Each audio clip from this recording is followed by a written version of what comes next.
ہمارے ہاں ہمارے کلچر میں تدفین کے وقت کچھ ایسی چیزیں دیکھنے کو ملتی ہیں جو بڑی عجیب و غریب چیزیں، جیسے سبز چادر بچھا دینا قبر میں، یا کلمہ لکھا ہوتا ہے وہ پورا رول کر کے مردے پہ، وہ بھی سبز رنگ کا ہوتا ہے وہ۔ پھر جو مردے کو دفناتے ہی سورہ یاسین پڑھی جاتی ہے یا سورہ ملک پڑھی جاتی ہے، وہ یہ سوچ کے کہ قبر کے عذاب سے سورہ ملک جو ہے وہ بچاتی ہے۔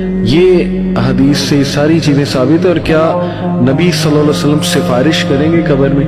یہ بھی ایک کانسیپٹ پایا جاتا ہے، بلکہ دعا ہوتی ہے باقاعدہ کہ ان کو نبی صلی اللہ علیہ وسلم کی سفارش قبر میں بھی عطا فرمائے، بلکہ یہاں تک ہے کہ عبد القادر جیلانی بھی آتے ہیں۔ استغفر اللہ۔ تو یہ اس طرح کی باتیں شیخ یہ کہاں سے آ گئی؟ نبی کریم صلی اللہ علیہ وسلم نے تو قبروں کو بلند کرنے سے بھی منع فرمایا، اور آپ نے حضرت علی رضی اللہ تعالیٰ عنہ کو حکم دیا تھا کہ جو قبریں بھی زمین سے اوپر بلند ہیں ان کو برابر کر۔ صحیح۔ لیکن اتنا صرف اس کو بلند کیا جا سکتا ہے کہ جو قبر کی اپنی مٹی ہے، یعنی جو اس میں سے نکلی ہے وہ مٹی اس کے اوپر ڈال دی جائے۔ اس کے علاوہ اس کے اوپر مٹی ڈال کے اس کو بلند کرنا بھی جب جائز نہیں ہے تو پھر آپ اس کے اوپر اس کو چونے گچ بنائیں، پھر اس کو بڑا کریں، پھر اس کے اوپر چادریں ڈالیں، اور چادروں کی ضرورت تو ہے زندہ انسانوں، اور آپ قبروں کے اوپر ڈالتے ہیں، پھر اس کے اوپر آیات لکھ کے جو آپ نے کہا یہ تو بے حرمتی ہے قرآنی آیات کی، اب ان کو نیچے ڈال دیتے ہیں۔ تو یہ ساری چیزیں جو ہیں ان کا کوئی تعلق شریعت کے ساتھ نہیں ہے، دین اسلام کے ساتھ کوئی تعلق نہیں۔